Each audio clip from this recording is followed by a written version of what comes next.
Si alguien en tu familia te ha mencionado el término de tengo cáncer en los huesos, pues la información que vamos a discutir hoy aquí es para ti. Tengo conmigo al doctor Colón, que está compartiendo con nosotros para discutir este tema de interés y sabemos que esta es su área de expertise en ortopedia oncológica. Cuando la gente dice en el argot puertorriqueño, me diagnosticaron cáncer en los huesos, pues sabemos que eso es un término muy general. Nosotros los médicos sabemos que eso tiene una clasificación y sabemos que eso tiene unas divisiones, ¿verdad? Y precisamente para eso es que estamos aquí, para educar a nuestros oyentes, a nuestros seguidores y a nuestros pacientes. Para que sepan, uno, qué es lo que estamos hablando y dos, a quién es que deben acudir y cuál es el método, ¿verdad?, que ustedes realizan para llegar a eso. Así que háblanos un poco de qué es lo que la gente dice, tengo cáncer en los huesos. Sí, seguro. Mira, es bien importante hacer la distinción de lo que se llama un cáncer de hueso y lo que es metástasis o, ¿verdad?, en términos coloquiales, cuando una célula de un tipo de cáncer en alguna parte del cuerpo se mueve de un sitio a otro, ¿ok? Un cáncer primario de hueso implica que ese tumor o ese cáncer está creciendo en ese hueso y salió de las células de ese hueso específico. Así que eso es lo que nosotros decimos cáncer de hueso. Lo otro es cáncer metastásico. Por ejemplo, si usted tiene cáncer de seno y entonces le sale una lesión en un hueso, eso es un cáncer metastásico a hueso, no un cáncer de hueso. Entonces, nosotros sabemos, ¿verdad? De nuevo, esto es como un dogma también, pero hay 5 tumores bien comunes que se mueven al hueso. ¿Ok? Sabemos, y entonces, ¿cuáles son estos 5? Pulmón, riñón, seno, próstata y tiroides. Pero eso fue cuando este mundo de la ortopedia, de la oncología, estaba empezando. Ya nosotros sabemos que el metástasis a hueso puede aparecer de genitourinario, de gastrointestinal, de patobiliar. No solamente de esos 5 específicos, ¿verdad? Puede ser hasta melanoma, escamoso. Claro. Yo he visto pacientes que tienen escamoso y eso es bien importante, la distinción de cada uno, porque no tienen el mismo tratamiento. Un cáncer primario de hueso no se trata igual que un cáncer metastásico a hueso, ¿verdad? Para que pase ese proceso de metástasis, incluye una evolución de la célula. Esa célula tiene que aprender a salir de esa colonia, ¿verdad?, de ese tumor donde está original, entrar al torrente sanguíneo y del torrente sanguíneo poder sentarse en otro lugar y crecer ahí. Eso conlleva eso es una evolución de la célula. Ahora, cuán agresivo es ese tumor es lo que va a depender del tiempo que se va a tardar. Hay tumores extremadamente agresivos y al ser extremadamente agresivos pueden lograr hacer esa evolución en un corto plazo de tiempo. Hay otros que son más lentos y al ser más lento y menos agresivo, pues toma mucho tiempo en lo que logra llegar a ese lugar y pues obviamente el tiempo es bien efectivo en diagnosticar esto. Cuando usted tiene metástasis a hueso, el tratamiento es diferente a un primario. Si yo trato un primario, el primario incluye que hay que sacar ese tumor, de eso no se puede dejar ahí, y se va a tratar con quimioterapia. ¿Okay? Y una cirugía con la cual se trata de reconstruir su extremidad, si es que esa es la extremidad. Cuando es metástasis, hacemos todo lo posible por estabilizar ese hueso para que no se rompa, porque una fractura patológica, ¿verdad?, que es como le llamamos a un hueso que se rompe cuando tiene un metástasis, aumenta la mortalidad de ese paciente significativamente. Porque ese tumor, ese hueso no es normal y la sanación de esa fractura es bien difícil. Y va a depender mucho también del tipo de metástasis que sea. Así que es bien importante para nosotros saber esa distinción cuando yo estoy hablando de un paciente que me dice, no, que si yo tengo cáncer de hueso. Y yo, ok, pero usted le dijeron diagnóstico de cáncer de hueso, pues yo tengo que ver las imágenes. Claro. Porque no se parecen. Y obviamente lo primero que tú tienes que hacer es biopsiarlo. Si no tiene un diagnóstico de metástasis conocida a hueso, tienes que biopsiarlo porque no podemos, como son tratamientos bien diferentes, hay que saber lo que es. Aunque tenga una idea, que yo mire la placa o el MRI y yo diga, mira, eso no es un cáncer primario de hueso porque no se está comportando como lo que es. Pero nos hemos equivocado en el pasado, ¿sabes? Claro. En la historia nos hemos equivocado y hemos hecho aberraciones en el tratamiento que incluye una cirugía mucho más mórbida y más peligrosa para un paciente cuando no era necesario. Así que siempre que los pacientes llegan y me explican, yo tengo cáncer de hueso o cáncer en los huesos, lo primero que busco es, pues déjame las placas y si tienes diagnóstico y ya tienes biopsia, pues bien. Si no, pues vamos a movernos en ese entorno para poder tener el nombre, porque no es el mismo tratamiento. Claro, y sabemos que obviamente parte del rol de nosotros entonces como radiólogos en ese dilema del diagnóstico, pues nosotros utilizamos ¿verdad? Todo el armamentario que tenemos de imágenes para tratar de llegar al diagnóstico presuntivo, ¿verdad? Más preciso, porque sabemos que hay unas lesiones que parecen agresivas, ¿verdad? Pero pueden ser benignas. Y de igual manera sabemos que hay lesiones benignas que no se tienen que ver tan agresivas. Así que nosotros podemos hacer distinción con nuestras diferentes modalidades. Y lo otro, si tienes una, si tienes 40 lesiones, obviamente claro, eso nos ayuda muchas veces a poder decir, mira, este paciente pues más probable tiene metástasis, estos son múltiples lesiones, diferentes huesos, claro, y los patrones que evaluamos, y tenemos esa información. Así que en la parte de metástasis, pues sabemos que ya ese manejo es bien diferente y usualmente el manejo es más médico, como médico, usted bien dijo. Mucho más médico, sí. Pero entonces vamos a movernos a cuando tenemos un tumor primario de hueso, ¿verdad? Que en esa área tenemos un tumor primario de hueso. ¿Cómo?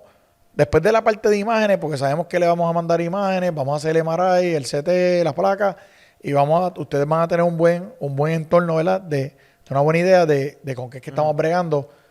¿Cuáles son los próximos pasos para la evaluación de ese tumor que está, vamos a decir que está en la rodilla, en el fémur? Sí. Tenemos un tumor en el fémur y tiene 28 años, ¿qué vamos a hacer con él? Pues ese paciente, lo primero que yo hago, obviamente, ya después de evaluar, porque yo tengo, mi trabajo va bien, lleva de la mano con los radiólogos, que es importante, porque yo dependo de las imágenes para tomar esas decisiones. Pero ya yo tengo una idea y yo estoy pensando y me estoy sospechando que esto es un cáncer primario de hueso. Lo primero que yo hago a ese paciente hay que hacer una biopsia, porque tenemos que tener el diagnóstico antes de yo someter a ese paciente a un tratamiento. Tan pronto tengamos la biopsia, esa biopsia nos va a dar un diagnóstico específico, nombre y apellido del tumor que estamos bregando. Y eso nos va a explicar la agresividad y cuán no agresivo es, y eso cambia el manejo también. ¿Okay? Vamos a poner que ese paciente de 28 años con una lesión en el fémur distal, ¿verdad?, es un osteosarcoma. Pues ya yo lo primero que tengo que hacer en ese paciente es, ese paciente tiene que empezar quimioterapia. ¿Okay? El patrón establecido es de 10 a 12 semanas de quimioterapia, 3 semanas de descanso. Entonces yo opero el paciente. La cirugía que llevaría ahí sería hacer una resección de ese fémur con márgenes. ¿Qué significan márgenes? Implica que yo tengo que sacar ese tumor con una cobertura de tejido que sea completamente saludable. Porque yo en sala de operaciones todavía no hemos desarrollado la habilidad de tener esa visión microscópica. Que hay unos estudios corriendo bastante, ¿verdad?, prometedores en ese ámbito, pero todavía no tenemos. Así que lo que nosotros tenemos que lograr es tener una capa de tejido bueno alrededor cuando estoy haciendo la resección, lo que implica que yo nunca quiero ver el tumor en la cirugía. Claro. Si yo veo el tumor, ya básicamente a la cirugía se acabó, porque no sé cuánto voy a contaminar y ya se contaminó todo. Así que cuando yo saco ese tumor, ¿verdad?, con ese fragmento, entonces en el pasado se amputaba. En los 60 el paciente venía y le amputaban la pierna. Y se acabó. Y entonces, exacto, y se acabó. Entonces, ¿qué pasa? Que después nos dimos cuenta que con implantes metálicos y ese tipo de cosas, que es lo que usamos ahora, no cambia la supervivencia de ese paciente si tú le reconstruyes la extremidad versus lo amputas. Así que yo casi no amputo a nadie, a menos que sea algo que la resección sea extremadamente imposible, que está alrededor del vaso, que está cogiendo la arteria, un tumor extremadamente agresivo y grande, que tú dices, mira, en verdad esto no va a beneficiar al paciente hacer una reconstrucción. Pero yo trato de hacer lo que se llama limb preserving surgery, ¿verdad? Limb sparing. Así que yo saco el hueso que está enfermo con esa cobertura de tejido blando alrededor y pongo un implante metálico que va a ser como si fuera un reemplazo de rodilla, pero es mucho más grande que el reemplazo de rodilla, más metal, ¿verdad? Y estoy reemplazando la parte distal del fémur igual para que ese paciente pueda tener una funcionalidad, ¿ok? Ya después de esa cirugía, tan pronto yo tengo eso, el patólogo me va a decir a mí cuán eficiente yo fui haciendo la cirugía. Porque Seguro. es el que me va a decir si los márgenes están negativos o no, Están porque él negativos lo está o no. viendo bajo el microscopio. Y después de esa cirugía, el paciente descansa 2 semanas y empieza quimioterapia de nuevo y va a ser 3 meses más de quimioterapia. ¿Ok? Ya a los 28 años de edad, me pudieras tener una curvita, porque 28 años de edad es un número bien importante en esta historia, porque la eficiencia de la quimioterapia en pacientes que no se le da metotrexato en altas dosis no es igual. Claro. Así que los niños, hasta más o menos los 25 años, se le da metotrexato. Más de ahí, tienes que jugar con la idea porque el metotrexato es bien tóxico. Y afecta mucho las otras células. Muchas células del cuerpo. El paciente, en verdad, la quimioterapia es más difícil que la cirugía. Es más fuerte para el paciente. Claro. Así que los pacientes de osteosarcoma específico, mientras más en edad o más mayor en edad son, la quimioterapia es menos efectiva porque no se le da la alta dosis de metotrexato. Claro. Así que técnicamente hay pacientes que erramos después de, o sea, a los 65, 60, en realidad más de 40 se supone, pero a los 40 años, si usted ve joven y está fuerte, pues yo le tiraría con el metotrexate porque esa es la eficiencia. Que tratamos de usar esos pacientes y operarlos nada más y no darle quimioterapia. Porque sabemos que la quimioterapia que le van a dar no va a ser suficientemente efectiva para combatir el tumor. ¿Okay? Y eso cambia, y eso va a cambiar mucho la historia porque sabemos que aunque el tumor no se vea, solamente se vea en esa extremidad y no se vea en más ningún otro lado que nosotros hemos buscado, no significa que haya lo que se llama micrometástasis. Que eso existe y eso es bien real. Y antes de los 60, un paciente lo amputaban y el paciente tenía 10% de supervivencia, con toda amputación. Se moría, el 90% de los pacientes se moría. ¿Okay? Cuando empezamos a dar quimioterapia, ese número subió como a 65. Así que ahora mismo, un diagnóstico de osteosarcoma con quimioterapia y cirugía está entre 65 a 75% de supervivencia del paciente a 5 años. Seguro. Sí, 5-year survival. Es a 5 años. Pero si no le das quimioterapia, ese número es 10 a 15%. Eso es así. Porque tienes que asumir que la micrometástasis está y no la estás viendo en el momento. No la estamos viendo en el momento. Y después le haces un MRI en 6 meses, una placa en 6 meses y tienen el pulmón. ¿Verdad? Entonces, y ese es el juego, no es el juego, pero lo que estoy tratando de explicar es que eso es lo que nosotros estamos tratando de ver. Porque ese es el balance entre riesgo y beneficio. Exacto. No hemos encontrado. Por eso no lo amputamos, porque es el mismo riesgo de amputarlo versus limb sparing que le salga en el pecho después. Claro. Es lo mismo. Como eso no cambia, pues tratamos de darle la funcionalidad al paciente porque eso es lo que, ¿verdad? Eso es lo mejor para el paciente. Calidad de vida. Claro. Así que todavía en todos los estudios que tenemos de osteosarcoma no tenemos un estudio trascendental que identifique cuál es la célula que está creando el problema. Y por eso no podemos dar una quimioterapia dirigida. Se da una quimioterapia general, ¿verdad? Bien general. Y eso es bien fuerte para el paciente. Y por eso desde cierta edad en adelante no le dan metotrexato y la efectividad baja. Veo. Pues sí, es interesante porque con toda esta, ¿verdad?, avances tecnológicos y la disponibilidad que tenemos hoy día de los dispositivos metálicos para ustedes poder hacer este tipo de cirugía y reemplazo y los diseños nuevos, pues obviamente ahora tenemos esa alternativa, pero antes pues no había la tecnología. Pero en ese tema, en PR, nosotros tenemos disponibles esos dispositivos en tus recursos en los hospitales, tenemos los implantes, o hay ciertas dificultades en el mercado de implantes para ustedes realizar la cirugía. Diste el clavo con esa pregunta. Honestamente, ahora mismo en Puerto Rico hay un solo implante que podemos usar para este tipo de resección y es un implante que solo es cementado, ¿okay? Que se tiene que ponerle cemento al fémur y hay que ponerle cemento a la tibia. Y eso no es extremadamente eficiente para todos los pacientes. Para pacientes mayores está perfecto, pero para un paciente joven, a mí no me encanta cementarle el fémur. Y para un paciente de 15 años menos. ¿Okay? Estamos bregando, ¿verdad?, con diferentes compañías para que nos traigan estos implantes, porque no solamente los voy a usar yo, porque hay pacientes que tienen revisiones de rodillas que ya no hay forma de poner un implante que no sea algo así. Hay el volumen de pacientes, no solamente para pacientes de cáncer, pero para pacientes de cáncer específicamente, pues ese implante en Puerto Rico solamente hay uno y pues necesito la variedad de los implantes. Y estamos bregando con eso. No es como que nos hemos echado para atrás, pero he tenido que enviar pacientes a Estados Unidos porque simplemente no tengo cómo ponerle un implante que sea efectivo para él. Entonces, y eso entra mucho en pacientes más pediátricos, más jóvenes, pero lamentablemente, como yo le digo a un paciente, bueno, pues vamos a jugar póker aquí un poquito, te vas a dar quimioterapia por 3 meses, si no llega el implante te vas para Estados Unidos, si llega el implante te opero.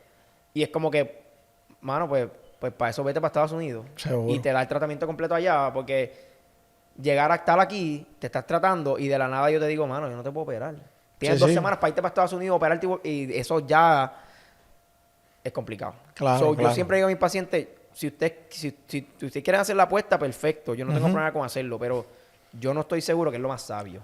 Sí, no, y eso obviamente es importante divulgarlo y dejarle saber a los pacientes que evidentemente tenemos los profesionales entrenados y tenemos muchas veces las facilidades para realizar estos tipos de procedimientos, pero evidentemente la idiosincrasia, ¿verdad? Tanto del sistema, de la parte del sistema económico, del sistema de salud, los planes médicos y las otras complicaciones, ¿no?, que tiene el sistema, la cadena de distribución de algunos de estos dispositivos a nivel de farmacéutica, pues aquí definitivamente sabemos que hay unas limitaciones. Sí.